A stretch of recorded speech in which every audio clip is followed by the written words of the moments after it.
घूर्णिबल क्षेत्र आसंता 20-23 बेलू सृष्टि हो लगातार भाव 4-5 दिन बंगोपसागर या सक्रिय रु यार गोटे बात्या सृष्टि हो पारे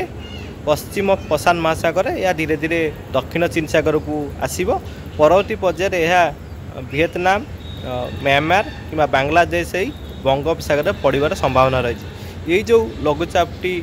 बात्यार अवशेषांश आसी बंगोपसागर पड़ार संभावना रही सहित बंगोपसागर जो लघुचाप रही सहित मिसीजार संभावना एक बड़ सिस्टम अर्थात कहवा दुईटी जाक मिसीजा फल एक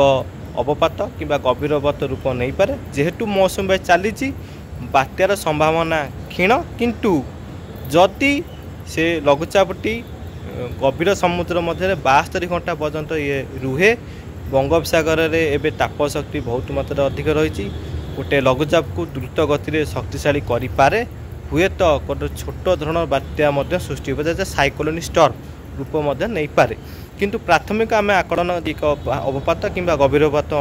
प्रभाव ओडिशा रे कौन रही साइक्लोन स्टर्म रूप निए ताहले या 60 ରୁ 50 किलोमीटर पवन व्यापक मात्रा वर्षा 300-400 मिनट पर्यटन वर्षा किंतु आम गोटे प्राथमिक आकलन हिसाब से अवपात गभीरपात रूपर प्रभाव ओडिशा रे कौन रही कहवा ताले 40 ରୁ 60 किलोमीटर पवन ता सहित विभिन्न स्थान रे प्रबल अतिप्रबल वर्षा सारा ओडिशा रे